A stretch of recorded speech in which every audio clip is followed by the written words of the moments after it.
Okay, so we are at, week 5 now of our VMV, Vision, Mission, Values, Jesus is Our Magic. And today we are talking about unwavering service. We're in Mark chapter 10, verses 35 through 45 this morning. So what is a paradox? A paradox is something that when you first encounter it doesn't make any sense. It seems contradictory, but then when you look closer at it, you realize that it actually makes sense in a way that you never saw before. When you drop a pencil into a glass of water, how does the pencil look? It looks crooked, right? We all know the pencil's straight, but our eyes, they tell us that it's crooked. When you take God's perfect truth from heaven and you pass it down into this imperfect world and we look at it with our imperfect human eyes, it sometimes can look crooked. It doesn't make sense to us, and very often when Jesus taught, that's how people reacted. It seemed illogical and sometimes even maybe a little offensive. For those who had ears to hear, they realized that what they were hearing was the purest kind of truth.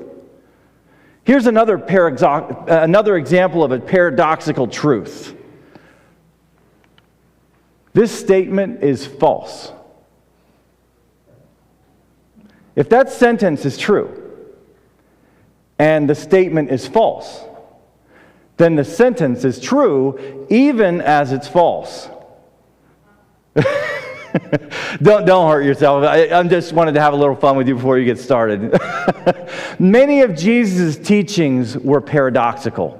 Statements like the one I just made. If you want to find yourself, you have to lose yourself. If you want to be strong, you have to become weak.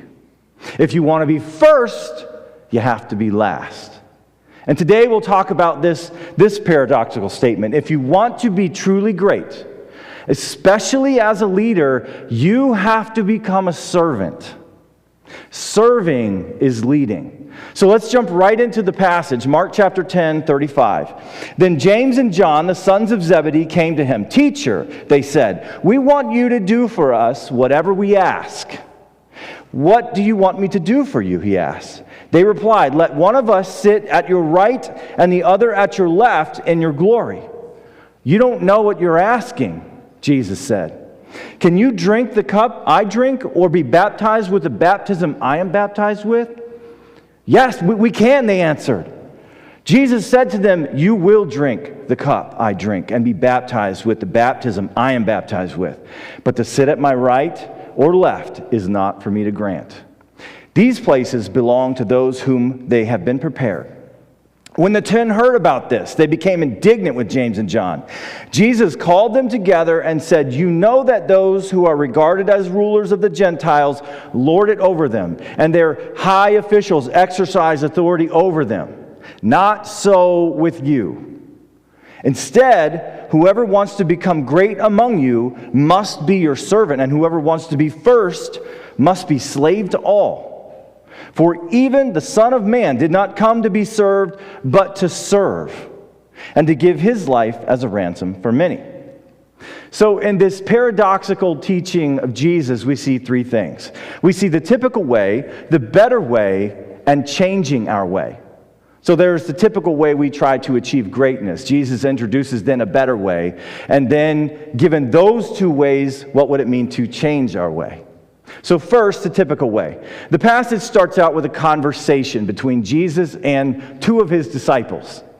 They were brothers, James and John. And did you know that Jesus had actually given these guys a nickname previously to this? He called them the Sons of Thunder. Pretty cool nickname.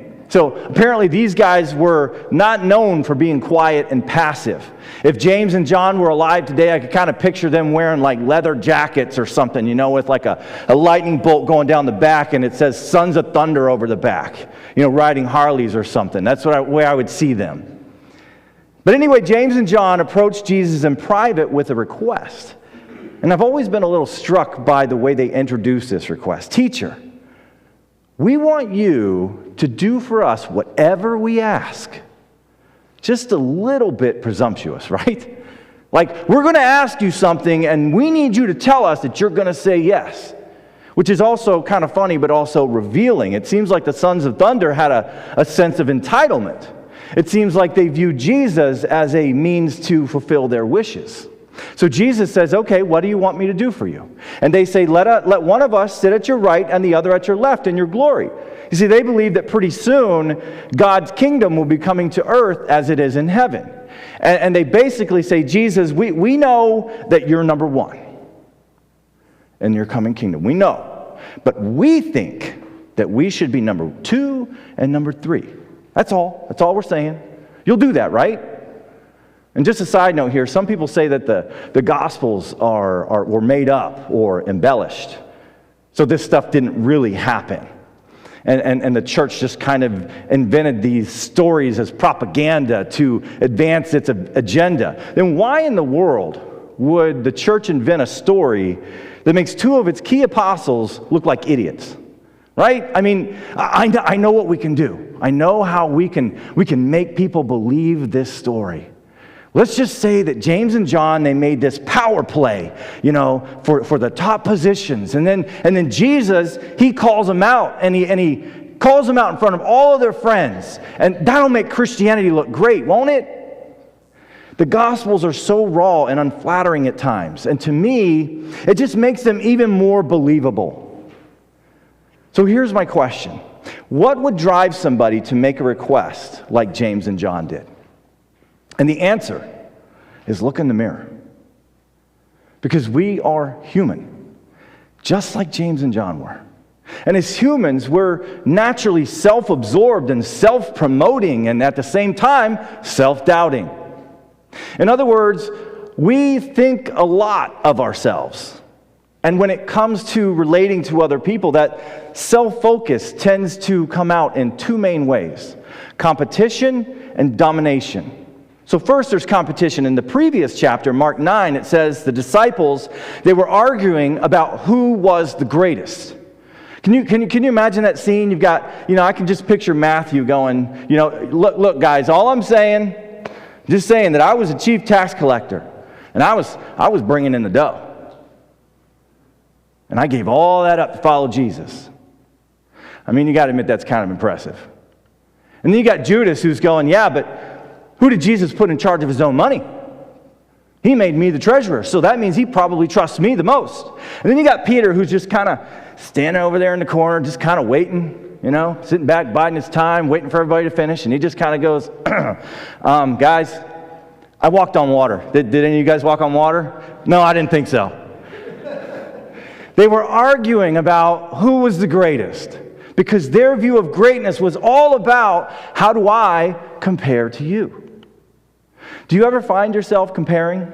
You're at someone's home, and you compare their furniture to your furniture, or maybe their car to your car, or their kitchen to your kitchen. A couple months ago, I went over to a church member's house, and they have these beautiful wooden floors, and their backyard just looks amazing. Got this beautiful back patio, and I'm just sitting there going, I want that. Man, that looks so nice. I wish I could have that at my house. Or maybe, you compare simple things, like your job with someone else's job, or, your phone with someone else's phone. That's a big one. Everybody wants a new phone. You're a parent, and you compare your kids with other people's kids. We do that all the time, like, man, why can't my kids be like that? Or I'm glad my kids aren't like that, right? Or my daughter's applying to Ohio State. What about your daughter? Oh, just a county college. I heard that it's very nice, Or you're a pastor, and you say, why are so many people going to that church and they're not coming to my church? We have this habit of measuring our success by comparing it with other people's success. We get our sense of strength from people's relative weakness. C.S. Lewis said it so well. Listen to this. Pride is essentially competitive. Pride gets no pleasure out of having something, only out of having more of it than the next man. We say that people are proud of being rich or clever or good looking, but they aren't. They are proud of being richer or cleverer or better looking than others. Guys, this is human nature. And by the way, did you notice how the other 10 disciples responded when they heard what James and John had requested? When the 10 heard about this, they became indignant with James and John. Righteous indignation. How could you? You know why they were really so mad? Because they wanted those seats too. So our default way comes out is competition. And then there's another way it comes out. Domination. And this can get ugly. Look at verse 42. Jesus called them together and said, "You know that those who are regarded as rulers of the Gentiles lord it over them, and their high officials exercise authority over them." So Jesus says the rulers of the Gentiles. In other words, the secular people's approach to leadership is to dominate others. You get to tell people what to do, and they have to obey. And you are clearly above them, and they are clearly beneath you. And the disciples of Jesus didn't have to look far to see this taking place. I mean, there were, on every street corner, there were Roman soldiers, well-armed Roman soldiers. How about today? Do you ever see people seeking greatness through domination? You see it all the time. I mean, this country's full of it. You can find it in politicians, in school principals, in bosses, in police officers, and parents, and pastors. It's the thinking that says, I will feel good about myself based on the power that I have over you. So Jesus calls his disciples together and he says, listen, we all know that secular leadership works through domination. Why would he bring that up? Well, because James and John, when he heard their request, he realized they actually had no problem with the concept of domination. They just wanted to be the ones dominating. They hoped to replace the self-serving, oppressive power structure of the Romans with their own self-serving, oppressive power structure. Nothing changes except the names of the rulers. Oppressive power gets recycled and new tyrants will rise on the scene. The worldly ambition to be at the top and to beat down others still rules. Guys, James and John are a lot like us. When we think about leadership, when we think about being successful and what we want in life, our natural way is to approach it with competition and domination. And frankly, that's one of the biggest reasons why we're often so miserable. I heard a great quote this past week. The secret of every discord in Christian homes and communities and churches is that we seek our own way and our own glory. Think about that. The reasons there is discord or tension or stress in your home or in your marriage or in your business or in our church is because we are all James and John. Trying to compete and dominate. Some of us more aggressively and some of us a little more passively. But it always is going to end badly. And I think that one of the most important lines in this whole passage comes in verse 43. Not so with you. Instead, whoever wants to become great among you must be your servant. Jesus says, you know that's the way the world works, but not so with you. Because you're my followers and we do things different. Guys, if we're really followers of Jesus, then the way we handle power and leadership needs to be totally different from the way that the world does it. And that leads to point number 2, the better way. James and John thought that the path to success was through competition and domination, and Jesus gives this radically different approach. He says, no, actually it's not. The best kind of life and the best kind of leadership come through suffering and service. You said, what? What are you talking about? That doesn't sound appealing at all. I know, but just stick with me here. First, let's talk about suffering, all right? Right after the sons of thunder made their big request, here's what Jesus said. You don't know what you're asking. Jesus said, can you drink the cup I drink? Or be baptized with the baptism I am baptized with? Now remember when Jesus was praying in the garden, right before his arrest, and he said, Father, if it's possible, take this what? Take this cup from me. So the cup is symbolic of suffering. And baptism has the same meaning in this context. So Jesus is saying, you guys are asking for prominent positions in my kingdom, but those positions don't just get handed out. They always come through suffering. Sometimes we seek a high position because we like the prestige and the honor that come with that role. But just like James and John, we don't really know what we're asking. So we have no clue of the pain and the sacrifice that accompany leadership. Because here's what I've found. When you're in a leadership role, whether it's a pastor or a manager or a parent, any leadership role, if you're doing it well, then it comes with suffering. Because you're making hard decisions that affect people's lives. You're being regularly criticized. You feel the pressure of people's expectations. Leadership, in many ways, is painful. It comes with the territory. So let me ask you something, parent, boss, teacher, manager, spiritual leader. Are you experiencing any pain in your leadership? Any pressure? Any stress? Any sacrifices? And don't be surprised if you do. And don't let it scare you away. That's the part. That's part of the cup that we drink as leaders. Listen to what Paul says in Colossians 1:24. Now I rejoice in what I am suffering for you, and I fill up in my flesh what is still lacking in regard to Christ's afflictions, for the sake of his body, which is the church. Now notice two things about that passage. First, the purpose of his sufferings. He says, I'm suffering for you. And then he says, I'm suffering for the sake of his body, which is the church. So when we suffer as leaders, it's not just pain for the sake of pain. It's always done for the sake of others. Just like the sufferings of Jesus were for our good, we as leaders suffer for the good of people we're called to lead. So never forget that purpose. And because of that, here's the second thing. Paul says, I rejoice in what I'm suffering.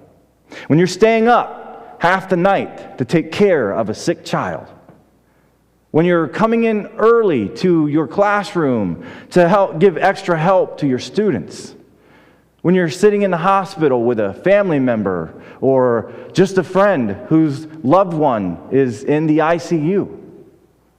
Those are all acts of leadership that involve sacrifice and pain.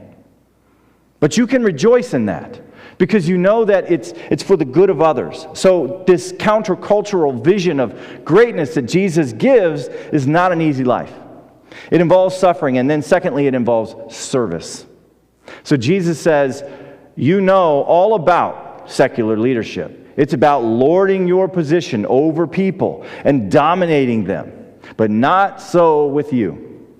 Instead, whoever wants to be great among you must be your servant. And whoever wants to be first must be slave to all. In other words, if you really want to be great, stop viewing people as a means to an end. And start viewing them as precious people to be served. Service is putting another person's needs ahead of your own and making sacrifices for the good of that person. And isn't it interesting that we remember the people who serve us? Some of the most impactful moments that I've had in my life have come when I was serving others, expecting nothing in return. So sometimes that's what service looks like. Maybe it's counseling your coworkers, washing the dishes for your spouse, taking your elderly father to the hospital. It's like when Jesus washed the feet of his disciples, right? Giving up your rights, giving up your convenience to meet the needs of others. And you know what? Even though there's some suffering in that service, I think it's actually kind of rewarding. Because people usually appreciate what you're doing for them. But sometimes serving isn't so rewarding, at least not in the short term. For example, you walk into the bedroom of your child, and it's strewn with half-eaten bowls of cereal or ramen noodles or empty soda cans. What does it mean then to serve your child? Does it mean that you clean the room up for them? Because that would be the easy thing, right? And you might even feel like noble, like, oh, I'm coming around. Look at me, I'm sacrificing, I'm sacrificing and cleaning up my child's room. And I'm so Christ-like. But actually, in that moment, serving them, what would that look like in that moment? What would it be? Making them clean the room. And so you're actually sacrificing their short-term approval, right? And that's part of the pain of leadership. You're doing something that doesn't make you very popular. You're truly serving their needs. They may not like you for it. So when you think of service, make sure you don't have a narrow definition of what that means. It means sacrificing your convenience for the good of others, and that takes a lot of different forms. Jesus says to his disciples, whoever wants to be great. In other words, he doesn't rebuke them for wanting to be great. He rebukes them for the way that they wanted to achieve greatness. They thought it came through competition and domination. Jesus said, no, it's through suffering and service, and it's really a paradox. Because suffering and service seem like failure. Suffering and service seem like the roles of a slave, not a leader.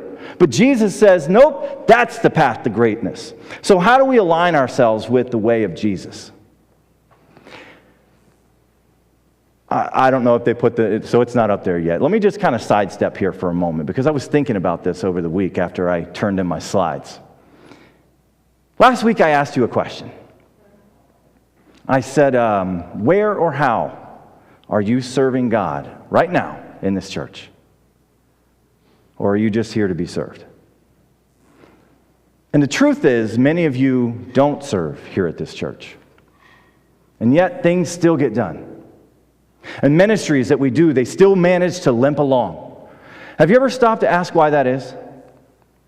And I don't mean like, how do those ministries still happen? That's easy. We have some very dedicated members here that love this church, and they love the Lord, and they serve, and they understand what it means to serve. Let me rephrase that question.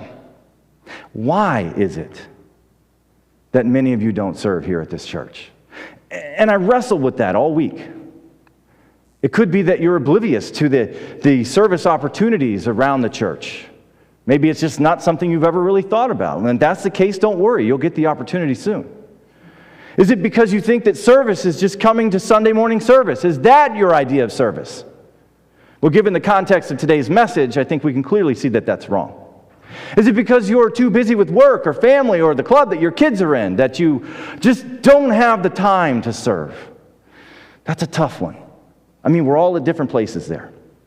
But the idea is that you're growing closer and closer and closer to Christ. And you're becoming more and more and more like Him. Then your priorities should begin to change. But if they don't, I think that's a clear indication of a lack of growth. You're not producing fruit.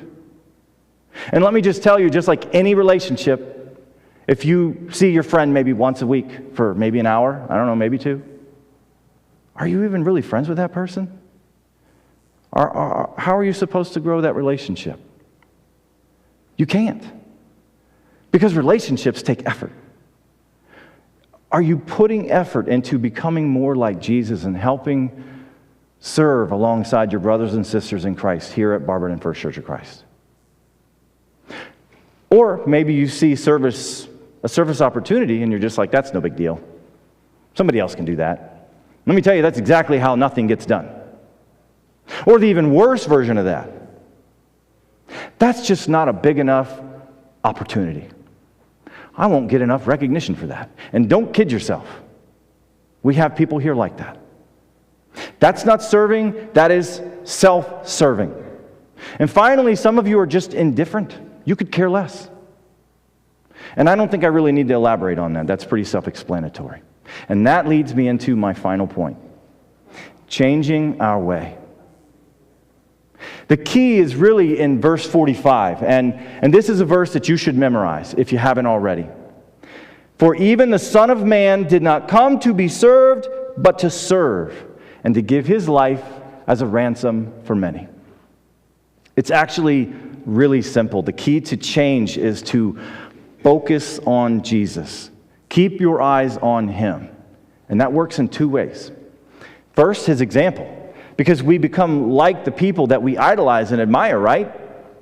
And Jesus says, I'm not just telling you to do this. I'm not just issuing commands from my throne. I'm saying follow my example. Even I didn't come here so that people could serve me. I came to serve them. And you see that service through His whole life. When He allowed Himself to be interrupted while He was teaching, or when He washed feet, or most awesomely at the cross.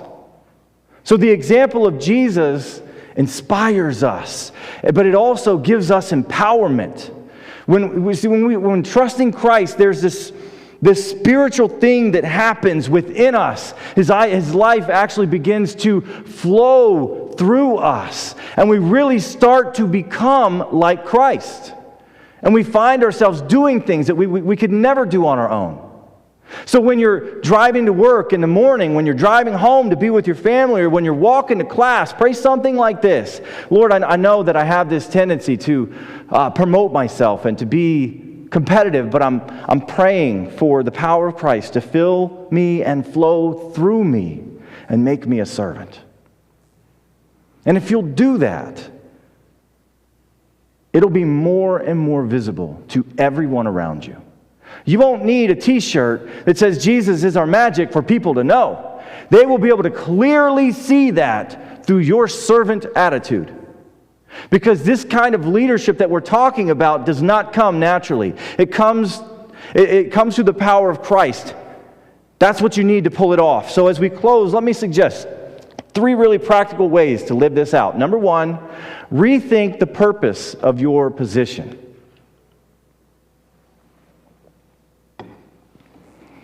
Do you remember the movie Braveheart? I think I talked about it earlier this year. I showed a clip from it during the Nehemiah series. Mel Gibson, he plays this character named William Wallace, who actually was a real person. This is all based on a true story.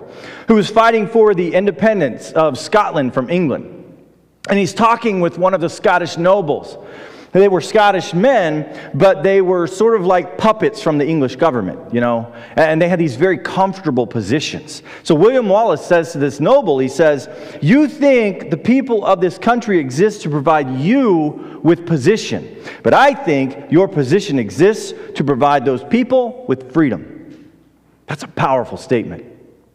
And this applies no matter what position of leadership you have. Like Jesus said, you're not there to be served, you're there to serve. And I think we see this the most played out as restaurant managers, you know. I love going to a restaurant, whether it's fast food or even a little more upscale, and seeing the managers come around and offer to get things for you. That, you know, there's this one restaurant, we don't go there often because it's kind of expensive, but I guarantee if you were to go there, the manager will at some point come up to your table and they will ask you, and they genuinely mean it, "Did you enjoy your meal? Is there anything I can get you? Can I get you a glass of water? Can I get what can I refill your drink?" You know, and what they're doing by doing that is they're showing their employees that they are not above serving. They'll wash the dishes with their employees. They will mop the floors. They're letting them follow in their example, and I think that's the best demonstration that we can come up with. The even better one should be the church, but oftentimes it's not. So the second way is show genuine interest in others. Look with me at Philippians 2:3-4. Before we read it, I want you to think about whatever position that you have of leadership, whether it's a grandparent or a father or a mother or a teacher or a boss, whatever it is, all right? So you got that? Okay, do nothing out of selfish ambition or vain conceit. Rather, in humility, value others above yourselves, not looking to your own interests, but each of you to the interests of others. One of the things that I've noticed lately is that you have some people who always have their cell phone in their hand, which speaks volumes in and of itself. But they're constantly waiting for that text, or they're constantly waiting for that response to their Instagram post, or that response to that email or that phone call. You know what kind of message that sends? Where's my phone? Whatever this person needs is more important than what you need. That's the message that sends. About a year ago, I read this book, and I began making one of these things a habit. It was just a wonderful idea in this book. You know, so now when I sit down with people at a table, what I'll do, it's uncomfortable for me to sit down with my phone in my pocket. You know, so what I'll do is I'll put my phone on vibrate, and I'll put it face down on the table. When I'm talking with people and I'm standing up, my phone is usually in my pocket. Why? Serving people means first and foremost that when you're with them, you're fully present with them. You've put away your phone. You're focused on them, and you truly listen to what they have to say to you. What's important to them becomes important to you. All right, third is become a giver. Adam Grant is a researcher at the Wharton School of Business, and in his research, he identified 3 basic kinds of workers. There's takers, there's matchers, and there's givers, all right? And this is so pertinent to Jesus' teachings. Takers view the workplace as very competitive.